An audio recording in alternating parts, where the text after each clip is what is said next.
Today, I'm going to start off with a little explanation, sort of a behind the scenes look at my recording process. Basically, while playing World of Warships Legends, I've got a capture card going, and I record games as they occur, and then save them for future use. By default, the files on my PC are named the date and time of the recording. So I go in and I change those to a small description of what actually occurred in the match. That way, when I'm reviewing my footage and trying to determine what video I want to make, I can just read the name of the file, and that jogs my memory and lets me know what happened in the match before I start recording. The footage for this particular match in the legendary tier British destroyer HMS Daring, I named it 194k damage stupid daring loss. Bit of a mouthful, not super eloquent, but an accurate descriptor of what's going to occur in this match. We spawn in the center of the estuary map. We initially head out over here toward the alpha flank, thinking we might be able to support the friendly Shimakaze, who's about 6 kilometers in front of us. The idea is the Shimakaze's a pretty stealthy destroyer. He's probably stealthier than we are, so we're going to benefit from his spotting, and perhaps he is going to benefit from our improved main battery firepower. The primary reason I wanted to show you this match is because I've got the Blue Archive British DD commander at the helm. This commander is called Xarkun, or something like that, and she is a true gunboat commander, which is something the British did not have before her debut in World of Warships Legends. They did have Philip Vian, who is sort of like a gunboat commander in the same way Anton Gurin is for the Russian destroyers. Mostly Vian has skills that buff the main battery range of the guns. And that kind of skill, I'm talking about, what is it called? Sidestep in the fourth row. That skill is useful for DDs like the Russians, Tashkent, Delny, Kaba. All of them benefit from increased main battery range, but the British DDs, and the Daring in particular, have very, very floaty shell arcs. So they are not going to be good at shooting things 15 kilometers away from them, even if you could get the range up that high, which you can't. So instead, you probably want something that buffs the reload time. And that's where Xarkun comes in. We've got the Observant Range skill in the first slot, which buffs the reload time and the range at which you spot incoming torpedoes. We've got the Reaching Out skill in the second slot, which buffs the main battery range and reduces the main battery reload time. Then we've got Perceptive in the third slot, and we've got a unique skill in the fourth row that further buffs the main battery reload time when you are spotted by enemy ships. And then on top of all that, we're running the Epic Reload mod in the fourth mod slot. So, without the Epic Reload mod procced, the reload time on these 6 113mm guns for the Daring is about 2.1 seconds. That reduces more once you proc the Epic Reload mod, and it's reduced more when you are spotted by an enemy ship. So that has created a situation where I think the Daring more or less has almost cruiser levels of DPM. I haven't done the exact math, but I did look at an earlier version of this build I was experimenting with, and I found that the base reload time on the Daring's guns with only the reload mod in the fourth slot is about 2.5 seconds. And then with this commander at the helm, without some of the other skills that I was using, without the range and the reload skill in the second skill row, I think we were looking at about 2.2 seconds. Now that might not sound like much of a difference to you. That's like 0.2 of a second, so we're talking fractions of a second here. But if you look at it in terms of percentages, it's actually more like a 15% buff to the reload time, which is not a small percentage number. And in terms of DPM, by my calculations, it gives you about 30,000 more DPM. Well, theoretically, anyway. That is theoretical DPM, assuming every single shell of each of your guns actually hits and deals damage, which is unrealistic and will never happen. But still, with that increased DPM, you can do a lot of work. And you can see, so far in this game, we've already done about 70,000 damage with just the guns alone. And just ask the Shima, who's taking all this AP fire from our main battery, how effective he thinks the Daring's gun power is. He's forced to smoke up, and he's actually going to end up getting away. We're going to spot him one more time, I think, before all is said and done, and take him down to almost no HP. He's got a fire burning on him, and I was hoping it would be a lethal fire, but unfortunately it's not.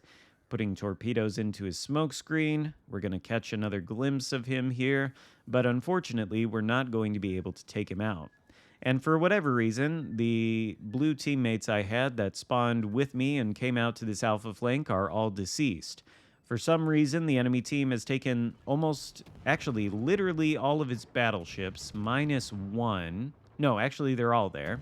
It's taken all of its battleships and put them inside the alpha cap, which is usually a recipe for defeat. You generally don't want to engage in such poor positioning with battleships by putting them all in the exact same part of the map, because then you deny yourself the ability to create crossfires. But that doesn't matter if the blue team pushes 3 out of its 9 ships straight into your battleship mass right at the start of the game, and all 3 of them sink. And then on the other side of the map, the blue team takes a long time securing the Delta cap and doesn't really do too much work. Right now, all of the red battleships are pushing through the alpha cap, and we want to try to set up in a position where we can sort of stop them. But we also want to take care of that Shima, who is running away from us, and is also a lot faster than the Daring. The Daring doesn't get an engine boost consumable, and the Shima does, and I think the Shima has better base speed than the Daring to begin with. So we're never going to chase that Shima and catch it, particularly if it's faster than us and it has better detectability, both of which are true. So instead, we're turning back this way because we can see that the battleships on the red team are generally pushing into the Bravo cap, which is the only one we currently hold.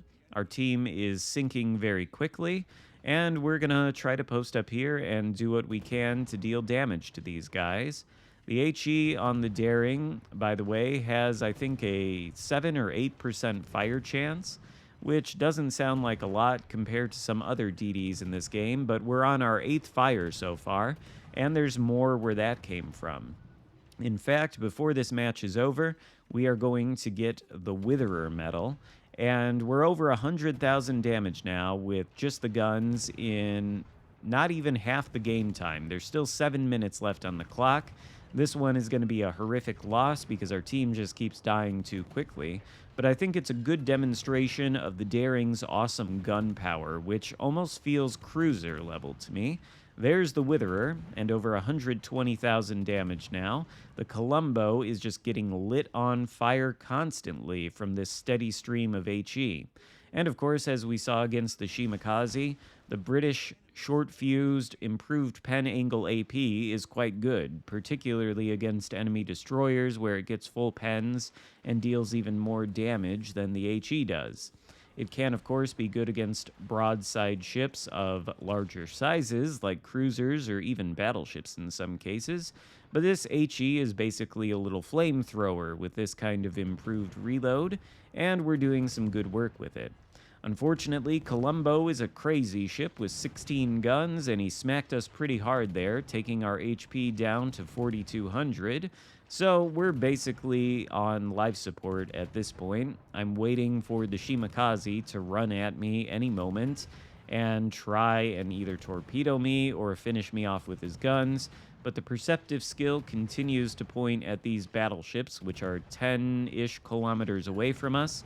And if they're the closest thing, that means the Shimakaze's more than 10 kilometers away from us, so I guess we don't really have to worry about him. There we get a hit on the BA Montana for about 12,000 damage with 1 torp. I think that may, in fact, be the only torpedo hit we get in this entire game. So the vast majority, or the lion's share of this damage, really is coming from the guns. And as you can see, this Xarkun commander makes the gunpowder on the Daring pretty good. I think this may be one of the better BA collaboration commanders.